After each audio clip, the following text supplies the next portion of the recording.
Study IQ IAS, अब तैयारी हुई affordable. Welcome to study IQ's new initiative the podcast. मैं आपका होस्ट दीपांश मूरजानी आपका स्वागत करता हूं। The goal of the podcast is to give you insights and help you in your UPSC journey. Along with me, mister Avalokit will cover UPSC syllabus bit by bit with macro and micro analysis। पर इस podcast को आप अपने preparation में किस तरह use कर सकते हैं? ये सिंपली एक रिवीजन टूल होगा जिसका एम ये है कि आज के समय में स्टूडेंट्स के पास कंटेंट की कोई कमी नहीं है, but in their preparation journey revision पीछे छूट जाता है। एड्रेसिंग दैट, आप इस पॉडकास्ट की हेल्प से अपना UPSC CSE का पूरा सिलेबस प्रीलिम्स और मेंस दोनों ही एग्ज़ाम के लिए कवर कर पाएंगे। और जैसा कि ये पहला एपिसोड है, तो इस एपिसोड के स्ट्रक्चर से मैं आपको अवगत कराता हूँ। तो स्ट्रक्चर कुछ इस तरह होगा कि हम टॉपिक को डिफाइन करेंगे और उस टॉपिक के मल्टीपल डायमेंशंस और कंसेप्ट्स को डिस्कस करेंगे। In today's discussion we will take up GS paper 2 topic 1, that is constitution of India, and sub topic in it is preamble. अब आप इमेजिन करिए कि आप एक बुक रीड कर रहे हैं, तो उस बुक को रीड करने से पहले आप जानना चाहेंगे कि उस बुक का एम क्या है, ऑब्जेक्टिव्स क्या हैं, प्रिंसिपल्स क्या हैं, फिलॉसफी क्या है और एस्पिरेशनल गोल्स क्या हैं। तो हमारे कॉन्स्टिट्यूशन की जो प्रस्तावना है यानी कि प्रीएम्बल, वो भी इन चीज़ों को डिफाइन करती है। सर, क्या आप प्रीएम्बल के बारे में कुछ बता सकते हैं हमें? प्रीएम्बल यानी कि प्रस्तावना हमारे संविधान का शुरुआती हिस्सा है। यह एक ऐसा अध्याय है जिसके द्वारा हमारे देश का उद्देश्य धर्म, राजनीति, सामाजिक समानता और एकता की भावना व्यक्त की जाती है। सर, जैसा कि आपने बताया कि प्रीएम्बल में हमारे देश का उद्देश्य व्यक्त किया गया है। Sovereign, socialist, secular, democratic, Republic, ये कुछ ऐसे कंसेप्ट्स हैं जिससे हमारे देश का उद्देश्य और हमारे देश के नागरिकों की भावना को समझना आसान हो जाता है। प्रीएम्बल में कुछ ऐसे कीवर्ड्स हैं जो प्रीलिम्स और मेंस के पर्सपेक्टिव से बहुत इंपॉर्टेंट हैं। सर, क्या आप उनके बारे में कुछ बता सकते हैं हमें? कीवर्ड्स डिस्कस करने से पहले मैं थोड़ा सा हिस्टोरिकल बैकग्राउंड देना चाहता हूँ। Preamble of the constitution was adopted on 26 November 1949 by Constituent Assembly and it was came into effect on 26 January 1950 और हम इसी दिन को रिपब्लिक डे के नाम से भी सेलिब्रेट करते हैं। तो आपका क्वेश्चन था कीवर्ड्स को एक्सप्लेन करना। पहला कीवर्ड आता है प्रीएम्बल के अंदर, वो है sovereign. Meaning of sovereign is that there is no authority above it, there is no dependency in exercising its own national interest. Example के जरिए समझने की कोशिश करते हैं। आज़ादी के बाद भारत ने बहुत सारी टेरिटरीज को एक्वायर किया, जैसे दादरा, नागर हवेली, गोवा, सिक्किम, पुदुचेरी एटसेट्रा। इतना ही नहीं, in recent times also India और बांग्लादेश के बीच भी टेरिटरीज का एक्सचेंज हुआ विथ 100th कॉन्स्टिट्यूशनल अमेंडमेंट 2015। ये दर्शाता है कि इंडिया एक सॉवरेन नेशन है और इंडिया अपने नेशनल इंटरेस्ट के लिए खुद अपनी अथॉरिटी दर्शाता है, ना कि किसी और की अथॉरिटी के नीचे है। सर, जो हमारा नेक्स्ट कीवर्ड है सोशलिस्ट, ये इनिशियल प्रीएम्बल में नहीं था। 42nd अमेंडमेंट 1976 के बाद सोशलिस्ट को ऐड किया गया। तो जो इंडियन सोशलिज्म है वो कैपिटलिज्म और कम्युनिज्म से कैसे डिफरेंट है? सोशलिस्ट का मतलब समाजवाद, और भारत का समाजवाद पूंजीवाद और साम्यवाद से बिल्कुल अलग है। It is because India follows democratic socialism and not communalistic socialism. उसका कारण ये है कि इंडिया के अंदर स्टेट और प्राइवेट स्टेक होल्डर्स प्रॉपर्टी को ओन कर सकते हैं, और इंडिया एक बहुत अच्छा एग्जाम्पल है मिक्स्ड इकोनॉमिक मॉडल को अडॉप्ट करने का। सोशलिस्ट का मतलब है कि हर नागरिक को फूड सिक्योरिटी, रोजगार, access to education, health and housing मिले। ये इम्प्लाई करता है कि इंडिया इंक्लूसिव डेवलपमेंट की तरह बढ़े। सोशलिस्ट का मीनिंग कास्ट ऑपरेशन को ख़त्म करना भी है। सोशलिस्ट का मीनिंग माइनॉरिटीज़ को समानता देना भी है। तो सोशलिज्म का मीनिंग नैरो नहीं बल्कि बहुत ब्रॉड है। सर, जो हमारा नेक्स्ट कीवर्ड है सेक्युलर, उसे भी 42nd अमेंडमेंट 1976 के बाद ऐड किया गया था। बट हम ये जानना चाहते हैं कि how Indian secularism is different from western secularism. Secularism की बहुत ही सिंपल डेफिनेशन ऐसी होती है कि all religion get equal treatment.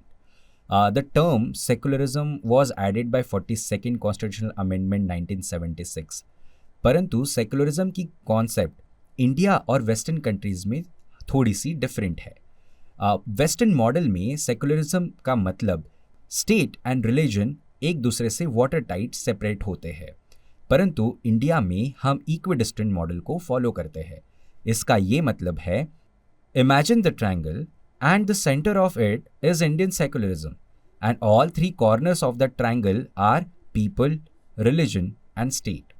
हमारे स्टेट का कोई रिलीजन नहीं है, हमारी कंट्री सिर्फ कॉन्स्टिट्यूशन से गवर्न होती है। स्टेट का कोई रिलीजन नहीं है, पर वो हर रिलीजन को फ्लरिश करने में और आगे बढ़ने में इक्वल अपॉर्चुनिटीज प्रोवाइड करता है।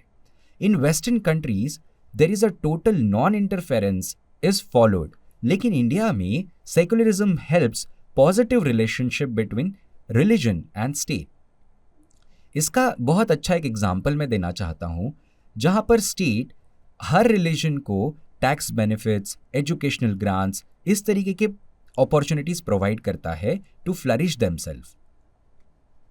सर, जो हमारा नेक्स्ट कीवर्ड है डेमोक्रेटिक, हमारे प्रीएम्बल के स्टार्टिंग में ही लिखा हुआ है कि we the people of India, यानी कि पीपल ऑफ इंडिया को एम्पावर किया गया है। तो आप डेमोक्रेटिक के बारे में हमें क्या बता सकते हैं? डेमोक्रेटिक मतलब प्रजातांत्रिक शासन, जहां लॉ मेकर्स को प्रजा यानी पीपल ऑफ इंडिया ही एम्पावर करते हैं। State gets an authority from the will of the people. Democratic in preamble का वास्तविक तात्पर्य पॉलिटिकल से होता है, बट सिर्फ पॉलिटिकल तक सीमित नहीं रहता, also social and economic democracy को भी प्रमोट करता है। पॉलिटिकल डेमोक्रेसी का मतलब state is equally shared by citizens, people are sovereign and it is practice through free and fair elections. Social democracy का मतलब है फ्री मार्केट जो एग्जिस्ट करता है वेलफेयर नीड्स के साथ। इसको एक उदाहरण के तौर पर समझते हैं।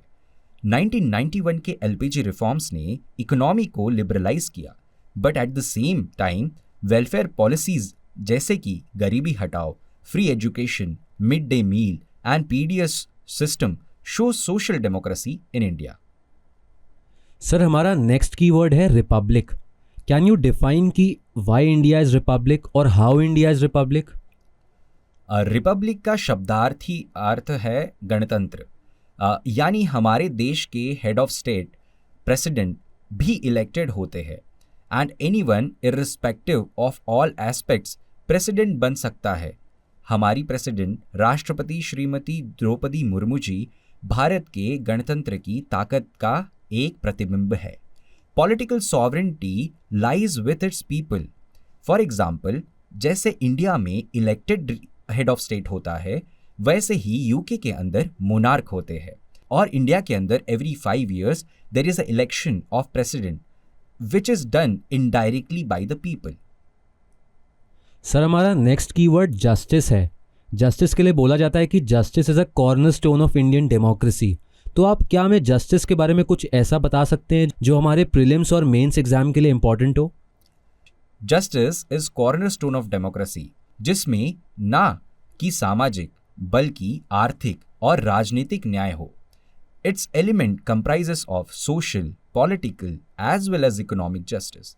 सोशल जस्टिस का मीनिंग होता है कि equal treatment of all citizens without any social discrimination based on class, caste, creed, ethnicity, etc. Economic justice का meaning है there is no discrimination on the basis of their income, economic status. For example, if you belong to a poor family and another is a rich and both working for a same profile, you will get equal pay. To provide economic justice, Sukanya Samriddhi Yojana was launched in recent times. There is a third element of justice which is political justice. Political justice का मतलब होता है equal political rights like equal voting rights, equal civil liberty rights, Politically, all equal rights to be given for every citizens. ये equal right exercise किए जाते हैं functions through right to vote, right to contest elections. Sir हमारा next keyword liberty है, जिसका मतलब होता है आज़ादी। तो हमारे संविधान निर्माताओं ने इंडियन सिटीजन्स को किस तरह की आज़ादी दी है? The term liberty means freedom. Freedom का मतलब होता है freedom for the people to choose their way of life. वो कैसे जी सकते हैं, they can have their own political views and behaviour in society. परंतु liberty does not mean freedom to do anything. A person can do anything but in the limit set by the law. फिर चाहे अभिव्यक्ति की आज़ादी हो या फिर liberty of faith और वर्शिप, कॉन्स्टिट्यूशन मेकर्स ने सभी सिटीजन्स को हर प्रकार की आज़ादी प्रदान की है, परंतु ये फ्रीडम रीजनेबल रिस्ट्रिक्शंस के साथ आता है। इसका मतलब यह है कि आप अपनी फ्रीडम को एक्सरसाइज करते हुए अपने फेलो सिटीजन्स और ultimately national interest and social harmony को हार्म ना करें। Article 19 gives freedom of speech and expression along with having reasonable restrictions in the interest of general public. Sir हमारा अगला कीवर्ड है इक्वालिटी, जिसका मतलब होता है समानता। तो क्या आपको लगता है कि हमारे कॉन्स्टिट्यूशन ने ऐसे प्रोविजंस किए हैं जिसकी वजह से every citizen has a equal worth? Equality का बहुत ही पॉलिटिकल साइंस के अंदर एक सिंगल लाइन डेफिनेशन आता है, एब्सेंस ऑफ प्रिविलेजेस। इक्वालिटी जैसे नाम से ही पता चलता है, यह एक ऐसा कॉन्सेप्ट है जहां हर कोई समान होता है। जब हम बात करते हैं इक्वालिटी की, तो ये मतलब नहीं है कि हर कोई एक जैसा हो। इसका मतलब है कि सबको समान अधिकार और अवसर मिले जो उनके हक में है। In today scenario gender equality, social equality, economic equality तो इम्पॉर्टेंट है ही, but in the field of education, employment, health, सारे सिटीजन्स को बराबर अधिकार मिलना भी इम्पॉर्टेंट है। इक्वालिटी को सिविक इक्वालिटी के नज़रिए से देखते समय equal rights and freedom to all the people and social groups, जैसे कॉन्स्टिट्यूशनल आर्टिकल 14, 16 और 17, 18 के अंदर इसका मेंशन्ड है। पॉलिटिकल इक्वालिटी का मीनिंग है one person one vote, equality before law, equal rights to freedom of speech, equality of opportunities, जैसे article 39 के अंदर मेंशन है। ये इंश्योर करते हैं there is a economic equality of opportunities. Sir fraternity हमारा नेक्स्ट कीवर्ड है। तो क्या आप हमें बता सकते हैं कि जब हमारे कॉन्स्टिट्यूशन मेकर्स ने फ्रेटर्निटी को ऐड किया होगा, उनकी क्या सोच रही होगी उस टाइम पर? फ्रैटर्निटी हमारे कॉन्स्टिट्यूशन मेकर्स ने फीलिंग ऑफ ब्रदरहुड यानी भाईचारे की भावना को प्रमोट किया। बिकॉज फ्रैटर्निटी की वजह से फंडामेंटल ड्यूटीज़ को भी लोग समझेंगे, दूसरे सिटीजन्स के साथ हार्मनी में रहेंगे और इंक्लूसिव डेवलपमेंट को इंक्रीज करेंगे। Fraternity assures dignity of individual and unity and integrity of nation. Sir as we have discussed all the keywords of our preamble, कुछ ऐसे कंसेप्ट्स भी हैं जो प्रीएम्बल से रिलेटेड हैं और हमारे प्रीलिम्स और मेंस एग्जामिनेशन के लिए काफ़ी इंपॉर्टेंट है। जैसे how preamble helps in interpretation of the constitution, what is the utility of preamble, and is preamble a part of the constitution? So, the first dimension which you have discussed is how preamble helps in interpretation of constitution. In Keshwananda Bharti case, 1976, Supreme Court have stated that preamble helps in interpretation of the constitution. Preamble is a reflection of minds of constitutional makers. Preamble is also a guiding light in understanding what was the vision of India.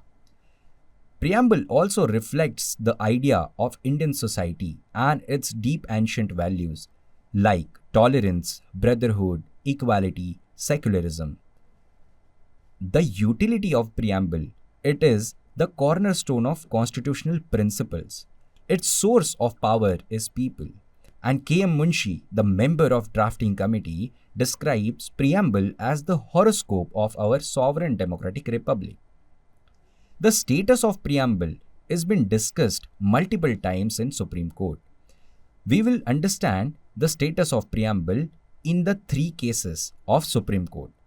Through Berubari case, Supreme Court have stated that preamble is the key to open the mind of makers, but it cannot be considered as a part of Constitution. हालांकि आगे जाकर Keshavananda Bharti case के अंदर supreme court have stated that preamble of the Constitution will now be considered as the part of the Constitution. परंतु preamble एक source of authority नहीं होगा. The preamble is not the supreme power of source of any restrictions or prohibition, but it plays an important role in the interpretation of statute and provisions of the Constitution. So it can be concluded that preamble is a part of the introductory part of Constitution. Even in Union Government versus LIC of India, Supreme Court has once again held that preamble is the integral part of the Constitution, but it is not directly enforceable in any court of justice in India. Sir, thank you so much for your information. So आज के episode में इतना ही. Till then, stay tuned with Study IQ. Keep studying.